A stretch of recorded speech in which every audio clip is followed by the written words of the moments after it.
We had a great call, and it lasted for a long time, over an hour this morning.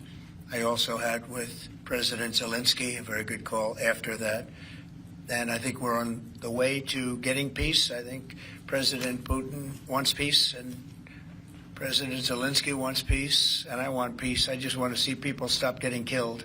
We're very far away from that particular war, but that's a vicious war. Probably 1.5 million soldiers killed in a short period of time. I've never seen anything. I have pictures that are, you wouldn't believe it. No, people didn't really know what President Putin's thoughts were, but I think I can say with great confidence he wants to see it ended also. That's good.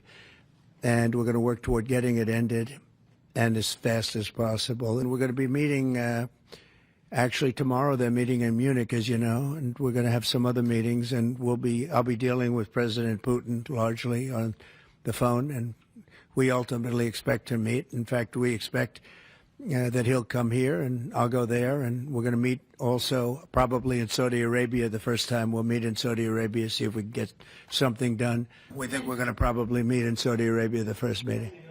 Hasn't been set, but not too distant future. We both understand, we know the Crown Prince, and I think it'd be a very good place to meet. No, I haven't committed to go to Ukraine. I would think about going. Yeah, I'd think about it. No problem. Really should have been out years ago. NATO membership for Ukraine?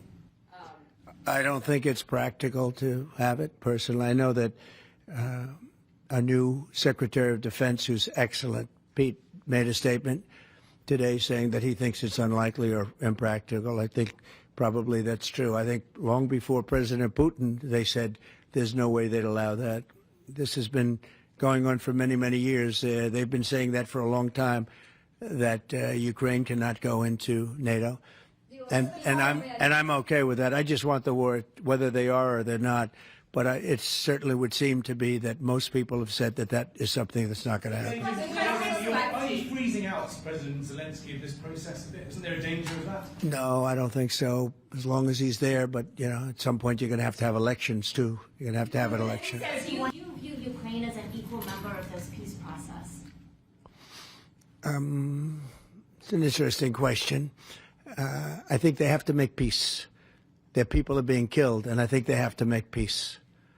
I said that was not a good war to go into, and I think they have to make peace. That's what I think. Would you support Zelensky ceding territory or exchanging territory in any agreement to end the war?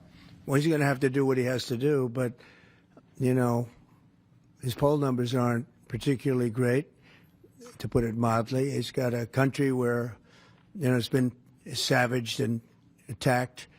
And he's got an army that's been very, very brave, actually, despite the fact that, we've given him, in my opinion, $350 billion. That's what the real number is. You don't hear that number.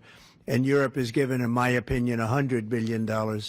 And they've done it in the form of a loan. Sir, just to be clear, do you see any future in which Ukraine returns to its pre-2014 borders?